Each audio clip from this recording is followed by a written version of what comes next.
we're not claiming to have the ultimate answer for everything exhaustively, but we want to give you a framework to work through it biblically. This is not kind of an idea or an example or a story that it's trying to illustrate what happened.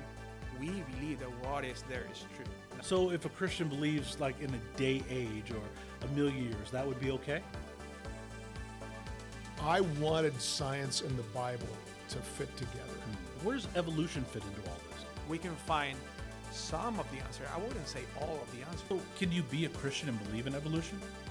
You know, as a Christian, I have a lot of inconsistencies. I think part of the purpose of the church is to help us look at life critically and to establish a good worldview. That's the purpose of this podcast, is to get people to dive into the Bible and find out, what does it say? We can dig into, but I wanted to lighten the subject just a little bit because we've done some deep ones. I wanted. Is that possible to line it? I'm going to try here. I'm going to try. Okay, so I mentioned, and I have and by the way, let me just say this up front. I change the fruit every time. But I mentioned that I said a pomegranate. I think is what I said, a pomegranate. Pomegranate. Yeah. And I think, have you ever tried to eat a pomegranate? You gotta crack it open, beat the junk out of it, get the little seeds out, to suck it. You barely get any. It's a lot of work. I think God made you have to work the sin. That's my conviction. I think apples get a bad rap. I had a Honeycrisp this morning. But what do you think the fruit actually was? If it wasn't an apple, what was it? If it wasn't an apple. Yes. Let's give apples a break.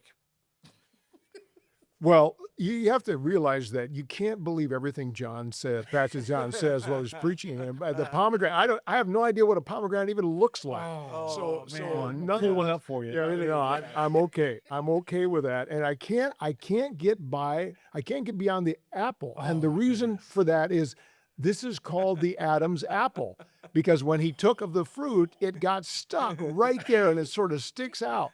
Anyway, you're not going to read that in the Bible, but it's there. That's as far as I can go. Do you have any ideas? Do you want to throw one out? Maybe just a fruit you don't like. Well, not a watermelon for sure. Okay, not yeah. It muscatine. It wasn't on a tree, right? The watermelon. Fair. On a tree. No, fair. No, but it's interesting even to think about the myths and the non-biblical concepts that we think that are biblical. Mm-hmm. And this is one of those examples. Yes. And at the end of the day, doesn't matter. This is one of the small things that doesn't matter. But yeah, we should not add to the Bible. It was good. It was good looking. It was good looking fruit. Yes. And it was wanted. It was a real temptation, and so it was something that was desirable. Yeah, okay, but let's be honest. When's the last time you've been in a grocery store and walked by the apples and said, "I need that"? No, never. That happens to me with meat. Like get T-bone or right. I've never walked by the Honeycrisp and been like, I need a nice Honeycrisp right now. Come on, yeah. Unless I'm going to make a pie, I'm going to get the Granny Smith. I'm not doing that. Good burger, French fries, and stuff. Yeah, but an apple? Come on now. Even when they spray it, to make it look nice and wet. Nah. Welcome to the cooking show. Yeah. All right. We'll switch it up. So, okay, Pastor, help me understand this. And this is a question that came in. I thought it was really good. God knows everything. He's sovereign. So why didn't God destroy Satan when he knew that Satan was going to tempt Eve? Sounds like a good one for Josue to address. Nonetheless, here's and the question comes up all the time. Mm-hmm. Why did God put the tree of the knowledge of good and evil in the garden? I mean, why couldn't he have avoided sin that way? And I take a look at it and I consider, here we are in the age of artificial intelligence and the age of robots. Did God intend to create a world which had no option but to obey him as a robot would? Programmed to work a certain way, no alternatives. What would it be like if there were no other men in this world and I was the only one that Lee, my wife, could love? Would I consider her love to be special? So I think that he could have, he could have eliminated the whole evil thing from the very beginning. And yet I believe that the process of demonstrating his love, enjoying loving someone and enjoying the reception of their love through the death of Christ and his resurrection is something that was in his plan. I tell you, I cannot figure things out without sequence. Hmm.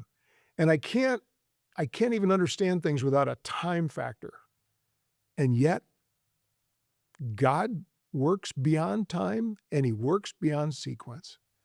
And someday Satan will get his just judgment. That's about all I can say. Okay.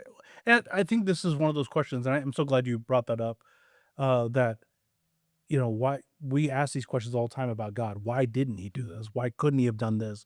He could have changed it a little bit more. He could have saved us in a lot of ways, but that factor of love, I think, is a really, really large one for us to understand, that we're not mindless automatons.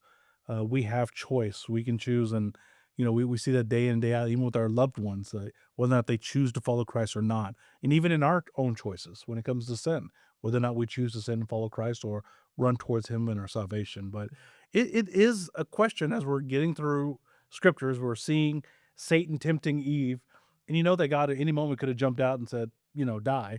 Yeah. He would have died, but he didn't. Yeah. He didn't save us from. Why do you think, Pastor, that it doesn't seem like God really saves us from some of these temptations in our life? Yeah. And it comes from the concept about relationships, right? God is a God of relationships between himself, the Father, the Son, the Spirit. Yeah. And that's something when he created us in his image, he was sharing with us, with the possibility for us to have a relationship with him. So again, what Pastor Dan was saying, we will be robots. What's their relationship? It's not an equal relationship, or it's not the same level relationship. And that was his purpose, to share that with us.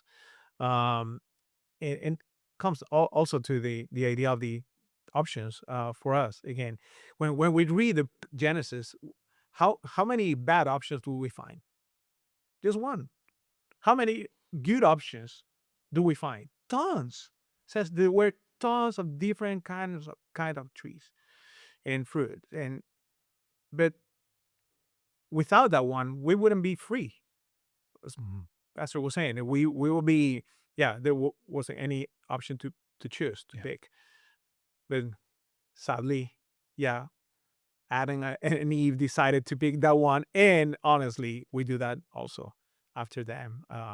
Not just because of them, but also because we are in the same place every day. We have the option to decide. I think one of the biggest things that we struggle with as a society is that we don't know how to define love. I think, Pastor, you said you started off with, if your wife didn't have a choice, and we don't realize. How long you been married now? He doesn't remember. Can we cut? Oh no! We'll come back. Sorry, Lee. We're gonna come back. Almost 54 years. Almost 54 years. 54 years. That's a choice. Yeah. That's a choice. Oh my goodness! Every day. Yes. Every day. Yes. And that's a choice. And Pastor, how long have you and Monica been married? 27. 27. Yep. That's a choice. To wake up. That's a choice. Kids and it's a choice to wake up every day and say, I still love you. And when we look at love, we equate love with, I don't know, Sal's Pizza downtown. Like I love chocolate. Yeah, chocolate. Our dog. I love my golden doodle. We love those things, but we don't understand God's love is so much greater than that. And so we don't understand even just as a society talks about love, we don't know how to grasp it right, because we think love is the fluttering of the butterflies in the tummy, or what you see, in the movies when I run into an elevator and I go, oh, she's the one. We forget that love is a literal choice you have to make day in and day out. Yeah. When you wake up next to that person and they got dragon breath and you have dragon breath, and you still kiss and say, I love you before you leave out the door. That's love. And love is serving. It's a verb. Yeah. And God shows us this in Genesis. But a lot of times we mix our feelings in our tummy and the feelings that we see on TV and on the internet versus what love actually is, the agape love that God shows us. I want to add one comment about the early verses of Genesis. I like to read stuff with a critical eye, and perhaps my eye is more critical than it is accepting. And I don't know if that's the way God designed me or if it's an anomaly. I came across an article written in 2018 in National Geographic, which is not the most biblical of journals or publications. And in view of the recent trip around the moon and back to Earth by the astronauts, this article is called One Strange Rock. And in the article, which is several pages long with obviously beautiful pictures and so on, it describes the unique nature of this Earth and the fact that without these things, I think there are 13 listed here, without these 13 things working exactly right, we would not exist. By the way, I use that kind of as one argument for a literal day interpretation of Genesis 1. If it all had to work at once, or it wouldn't function. It wouldn't function at all. But listen to the introduction. I think this is rather interesting. And remember the perspective here, okay? The editorial perspective of National Geographic. Yeah. Earth is well equipped as a planet and ideally placed in our solar system and galaxy to support life as we know it. The product of some 4.6 billion years of cosmic construction. I'd add SIC, S-I-C, okay? And look that up. Our planet is flush with life thanks to a fortuitous set of conditions. There's a word. I had to look up the word fortuitous. I wasn't sure what it meant. And I looked it up and it means lucky. Yep. And so National Geographic is saying, hey, this stuff happened and we're just lucky. And I don't have enough faith to believe in luck. I was going to say that, yeah. I'd rather believe that God pulled it off. And it's just one of those sort of secular affirmations of the fact that when people look at our world, they say, listen, it works. This is amazing. Look at the human body. You can look through a microscope, telescope, whatever you want to do, and you find out the stuff actually fits together. And listen, the story of these guys coming back from around the moon, they're saying this is an incredible planet that we're coming back to. Yeah. National Geographic, 2018. It is always beautiful to look at God's creation, just be in awe. Yeah. Just be in absolute awe. When you look at it and go, my goodness, you really have done your thing, you know. One of my youngest daughter, Annalise, she said, Daddy, I think God laughs every time a whale jumps out of the water. And when you think of the displacement of a whale and how many tons it is, and I think she's got a point. Like, it's just the miracle of God's creation. And it's fun because places like National Geographic, or I was telling you about an article I read from Psychology Today, where they told us that you should take a day off per week. And I always find that science is catching up to the Bible, you know, because, you know, God said that thousands of years ago, but they're just now saying it. So I find that it's so cool. I'm glad you shared that with us. So, okay, we get through Genesis. They eat the fruit. Whatever fruit that happens to be. God makes provision and kicks them out of the garden. They have babies. There's Cain, there's Abel, right? So we're fast forwarding through this. Cain kills Abel. God says, hey, I'm going to put a mark on you and put you out, but you still have to reproduce. And people start asking almost immediately, where did Cain's wife come from? Yeah. Where did Cain's wife, like, help us understand. Even my daughter was sitting next to me when we were reaching this. Leaned over and said, so he has a wife? Where did that happen? You know, and I thought it was a great question. I would love to answer. Where does Cain's wife come from? After we've gone through all of this, we have the story. Because there's no mention of him getting married. There's no mention of other girls. Help us understand. Well, interesting question, right? Like all of that we have been discussing today. Again, Bible is theological history. We would like to have exactly all the chronology. And this was the name of the king's wife.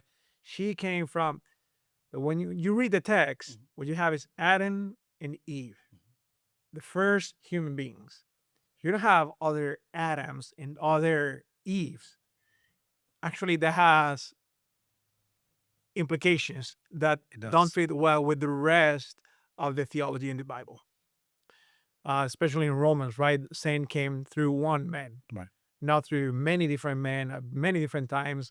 So this Adam, he sinned, but the other didn't. So what we have is one Adam, one Eve.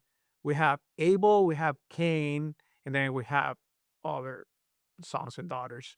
But we don't know all the names. We don't know. So what we assume, and again, this is an assumption, that probably Cain's wife was one of his sisters. But in that incest, I mean, that's what we know as it today. And we are talking about season, a time when the world, yes, was already broken, but not as it is nowadays, without the implications. And of course, before the law that was given later on, years later, to Moses and the rest of the Jewish people. So, but I don't know. That's my partial answer, but you have all the wisdom, man. No, I don't have the way. I have experience. I have no wisdom and I have a lot of experience. So the simple answer, again, I'm the simple guy, and I like diving into how things work and so on. But I will say that I just try to look at the scriptures and say, I want to be simple about this. And if I need to dive into it some more, and maybe there's some other ways to relate, Cain got his wife from his mother-in-law. No, that's a joke, okay? I mean, he did. He got his. I got it. So it might be his mother. Got it. That's So right. It might be his mother. Now, the dynamic of marrying your sister at that point doesn't have the genetic implications that it does today. The reason you don't marry your sister is because you'll have a baby that has one eye in the middle of his head, or whatever it might be. Now, I don't mean that in a superficial way. No, of course. Yeah. But it's always a question. And it says, in Genesis 5, it says Adam lived 800 years and had other sons and daughters. Altogether, Adam lived 930 years and then he died. So there are other people involved in the earth. And you live 800, 900 years, and my statistics, which are very, very simple, are that if you have two kids, they get married, they have two kids. Every 40 years, there's a new generation. By the time you die, you have over 1 million offspring. Yep. That's wild. I think Cain could find somebody.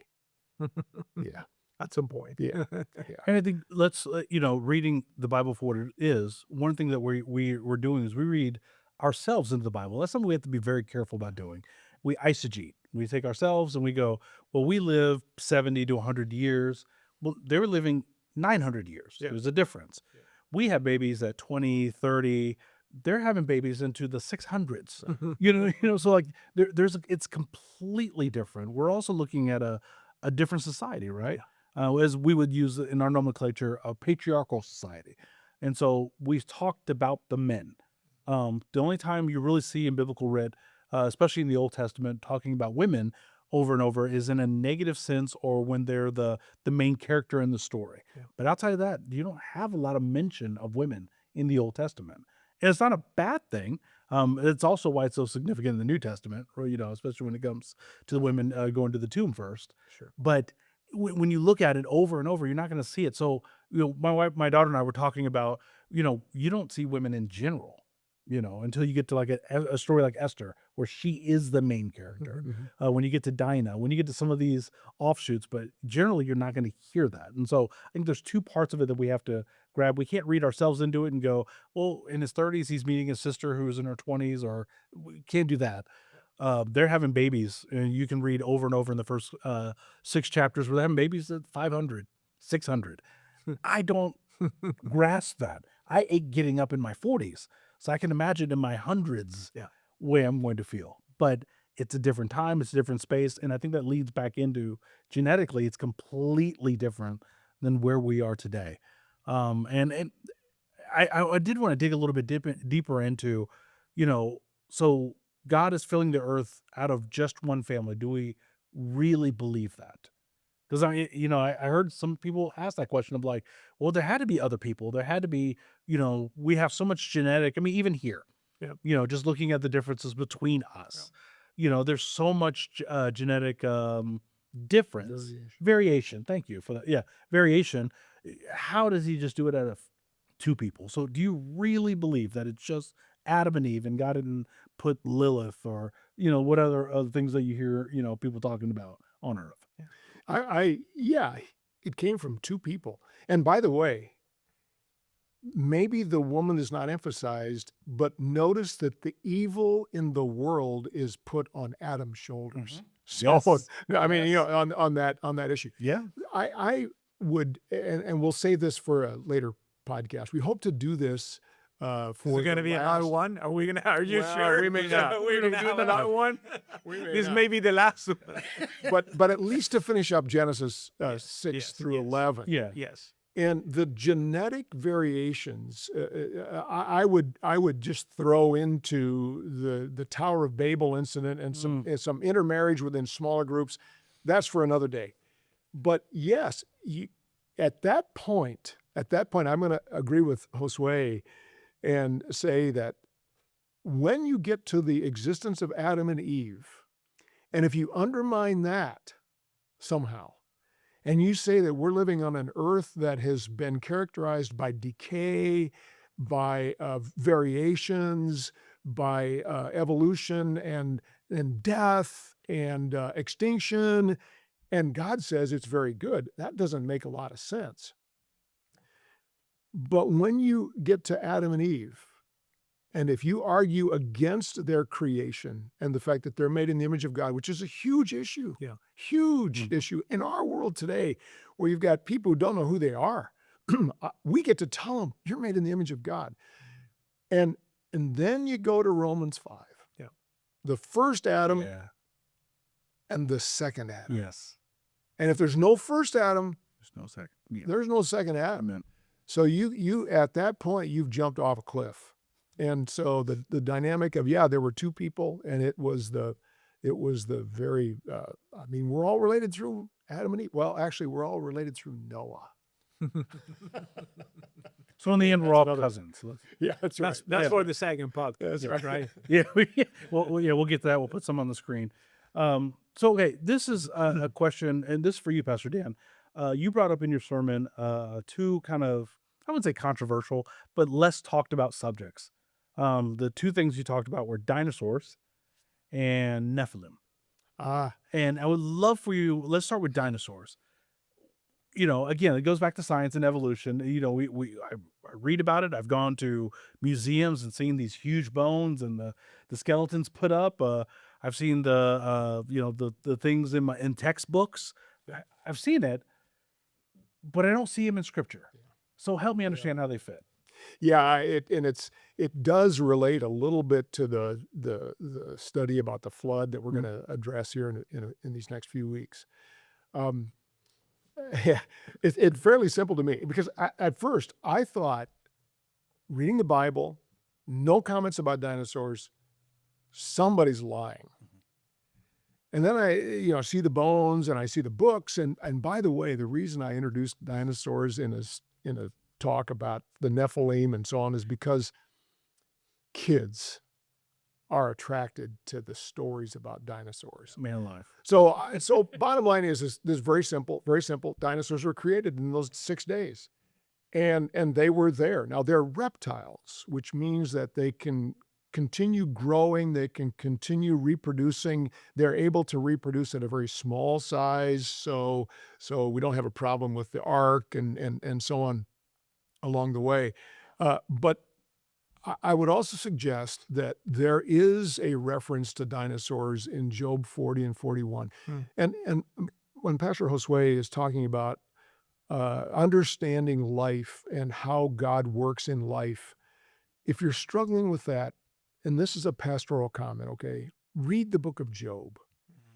And the struggle that, the reason these circumstances have happened to me, I'm missing a finger, or I got a big nose like Dan, or whatever it might be. The reason it's happened to me is because somewhere I've sinned, I guess.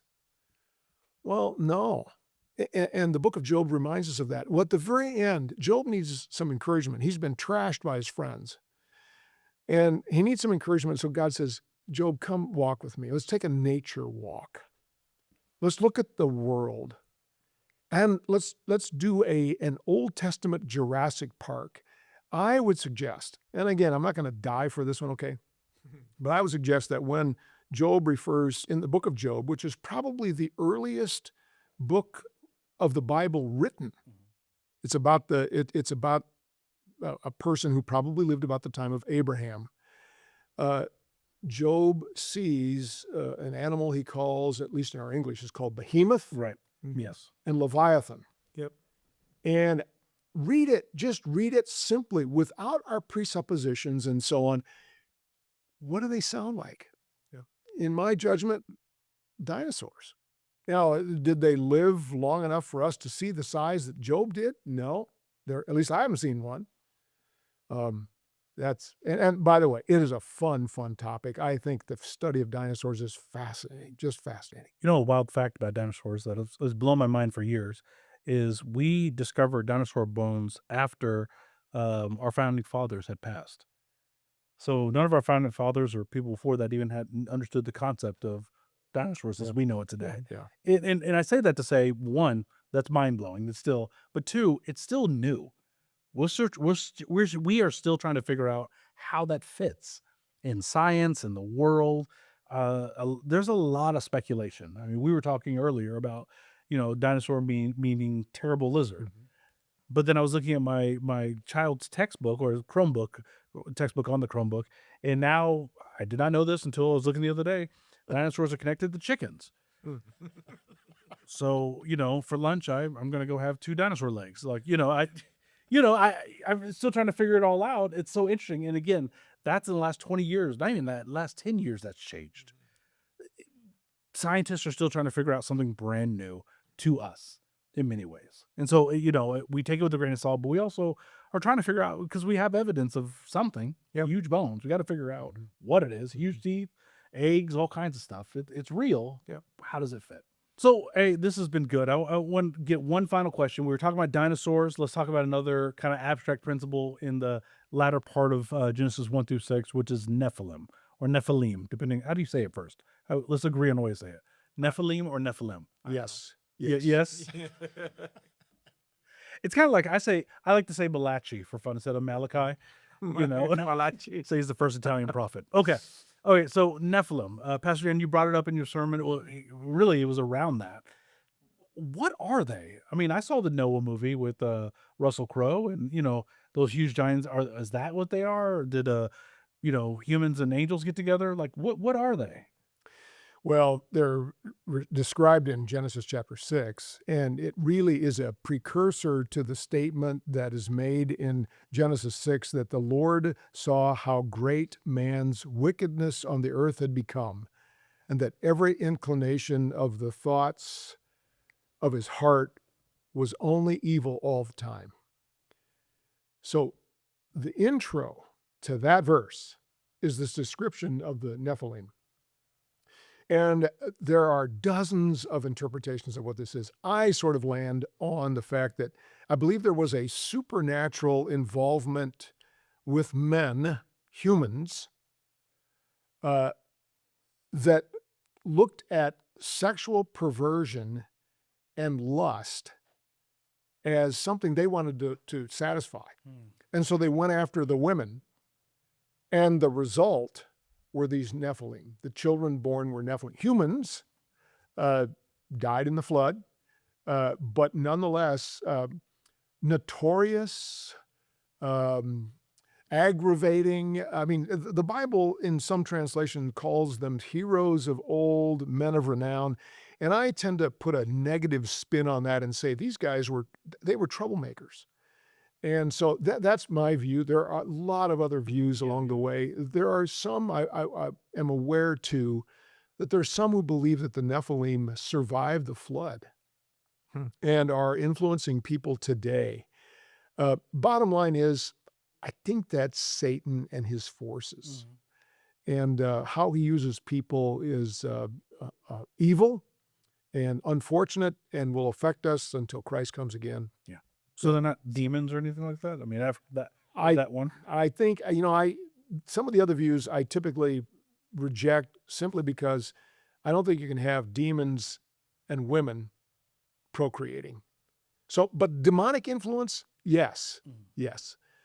Now, again, there are other views, and Yeah. we can survive with those. Do you want to settle this No, it's debate one of for us? those difficult topics for sure. I was learning as he was sharing. So Listen, I've been learning too. That's part of the fun part about sitting here. But yeah,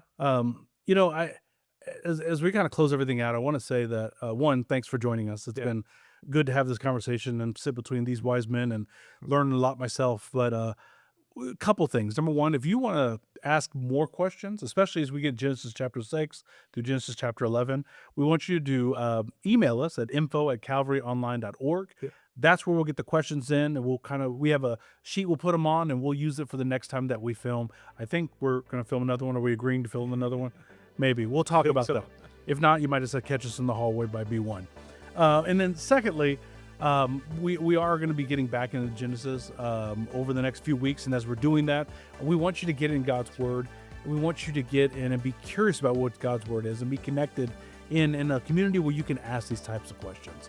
These questions aren't off limits in our community. We want you to ask them so that you can learn, so that you can dig, and so you can grow. And so we just want to thank you for joining us. We hope it was good for you. I know it was good for us. It was. And I just want to say God bless you. May God richly bless you. Thank you.